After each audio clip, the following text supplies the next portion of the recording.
Brett, aside from having to answer the same questions over and over and over again, how's your day going so far? Well, I'm fighting a cold, Darren, but I'm hanging in there. Okay, well, you still look dashing, cold or not, and congratulations on PowerBook 2 continuing to maintain that high quality. And your resume is just full of top-notch, fan-driven shows.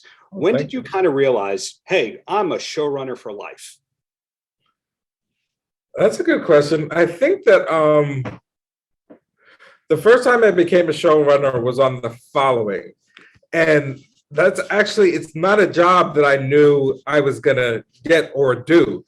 And in fact, the job was open and I hadn't, put in for it because I didn't quite know that I could do it. And then when I got it and I co-showran it with Alexi Hawley and with Marco Siega.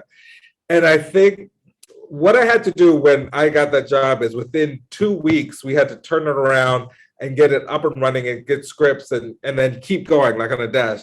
Once I accomplished that, and then also all the challenges on the Empire, once I did that, I was like, oh yeah, I can do this job.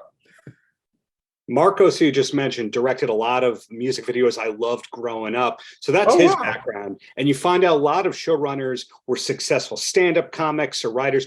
I know that you yourself are a writer, but where did you come from first before becoming everyone's favorite showrunner? I don't know that I'm everyone's favorite. I'd like to be. I was a journalist with a law degree. So I was a journalist for many years. I worked at the Oakland Tribune, the LA Times, and then I was a reporter for ABC News for 5 years. So I have come from a journalism background. So that is a life reinvention times 4. That's what I'm kind of hearing.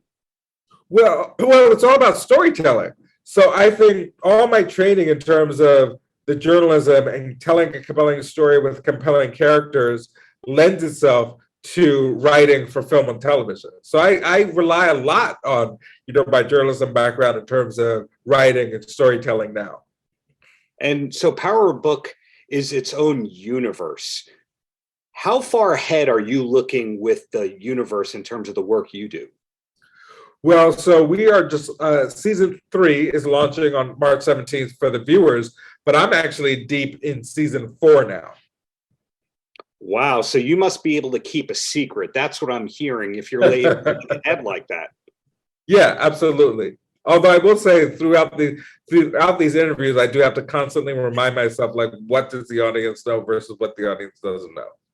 Well, down to the last 2 questions here before I let you go. The first one is, what was your gateway into the PowerBook universe? Well, my gateway was actually being a huge Power fan and, watching everything that Courtney did previously. So I was very much, up to speed that way. And then I joined during season 2 of PowerBook 2 Ghosts. And I was there because of the pandemic while they were still working on the season 1 finale. So I had all that ramp up before I took over in season 3. Got it. And the last question before I let you go, is Joseph Sikora the biggest fan of David Lee Roth that you know? I didn't know that Joseph Sikora was such a huge fan of David Lee Roth. But if he is, if he's a fan of David Lee Roth, he's probably the biggest fan that I know. I thought the answer was going to be, no, I am. I'm the Van Halen diehard. You're wrong. But either way, your career path is very inspiring. It's very quality oriented. And I'm looking forward to whatever's to come from you in the near future, whether it's Power, whether it's another series. Just keep up all the greatness, Brett.